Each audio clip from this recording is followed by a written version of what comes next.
नमस्कार, मैं जिनेंद्र सोनी आपका स्वागत करता हूं राजस्थान एग्जाम बाई मिशन ज्ञान के ऊपर। आज हम चर्चा करने वाले हैं आरएस दे दिया, अब हम क्या करने वाले हैं।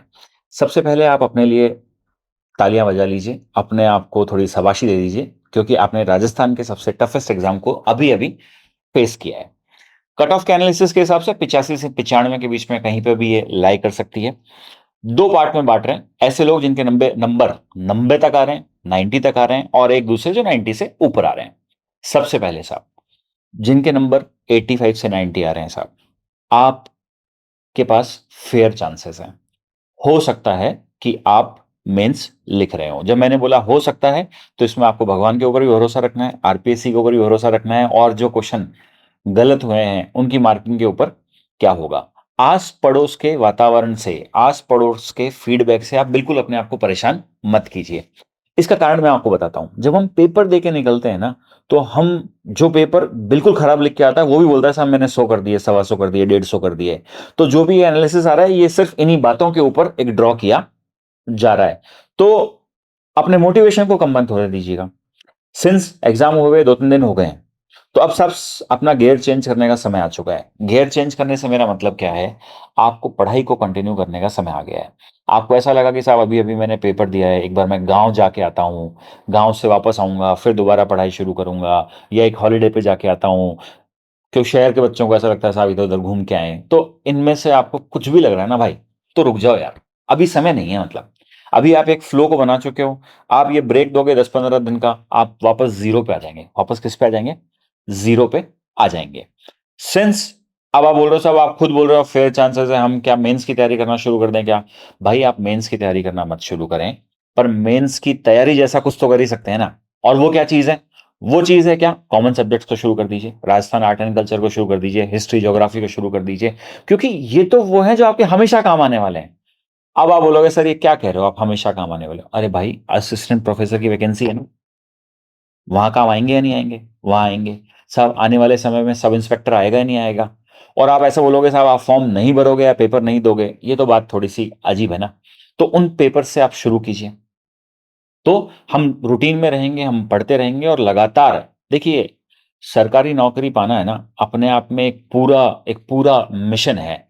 अगर आप इस मिशन में बीच में आपने ब्रेक दिया, तो वापस शुरू करना थोड़ा सा मुश्किल है। जैसे जिम, आप लगातार जा रहे हैं तो बहुत बढ़िया रहता है। आप 2 दिन मिस करके देखिए, वापस शुरू करने में आपको लगेगा यार छोड़ क्या करना है।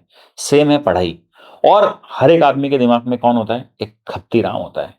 वो आपके दिमाग में हो सकता है, वो आपके पड़ोस में हो सकता है, आपके परिवार में हो सकता है, जो आपको बोलेगा अरे बहुत हो गया।